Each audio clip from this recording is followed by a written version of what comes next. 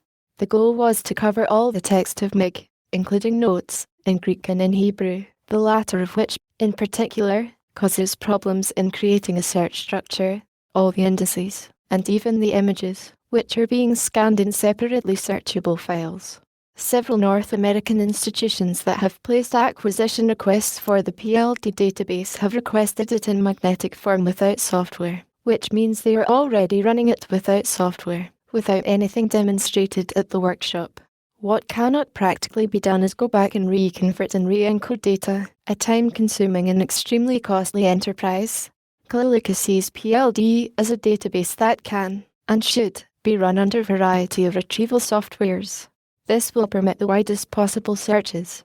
Consequently, the need to produce a CD-ROM of PLD, as well as to develop software that could handle some 1.3 gigabytes of heavily encoded text, developed out of conversations with collection development and reference librarians who wanted software both compassionate enough for the pedestrian but also capable of incorporating the most detailed lexicographical studies that a user desires to conduct. In the end, the encoding and conversion of the data will prove the most enduring testament to the value of the project. The encoding of the database was also a hard-fought issue. Did the database need to be encoded? Were there normative structures for encoding humanist texts? Should it be SGML? What about the DEI? Will it last? Will it prove useful? Kaliluka expressed some minor doubts as to whether a databank can be fully taken formant. Every effort can be made, but in the end to be taken formant means to accept the need to make some firm encoding decisions that can, indeed, be disputed. The TEI points the publisher in a proper direction but does not presume to make all the decisions for him or her. Essentially, the goal of encoding was to eliminate, as much as possible, the hindrances to information networking, so that if an institution acquires a database, everybody associated with the institution can have access to it. Kaliluka demonstrated a portion of volume 160, because it had the most anomalies in it. The software was created by Electronic Book Technologies of Providence, RI, and is called Dynatext. The software works only with SGML coded data. Viewing a table of contents on the screen, the audience saw how Dynatext treats each element as a book and attempts to simplify movement through a volume. Familiarity with the Patrologia imprint, i.e., the text, its source, and the additions, will make the machine-readable versions highly useful. Software with a Windows application was sought for PLD, Kaliluka said, because this was the main trend for scholarly use. Kaliluka also demonstrated how a user can perform a variety of searches and quickly move to any part of a volume. The lookup screen provides some basic, simple word searching. Kaliluka argued that one of the major difficulties is not the software. Rather, in creating a product that will be used by scholars representing a broad spectrum of computer sophistication, user documentation proves to be the most important service one can provide. Kaliluka next illustrated a truncated search under Mysterium within 10 words of Virtus and how one would be able to find its contents throughout the entire database. He said that the exciting thing about PLD is that many of the applications in the retrieval software being written for it will exceed the capabilities of the software employed now for the CD-ROM version. The CD-ROM faces genuine limitations, in terms of speed and comprehensiveness, in the creation of a retrieval software to run it. Kaliluka said he hoped that individual scholars will download the data, if they wish, to their personal computers, and have ready access to important texts on a constant basis, which they will be able to use in their research and from which they might even be able to publish. Kaliluka explained that the blue numbers represented Magnus column numbers, which are the standard scholarly references.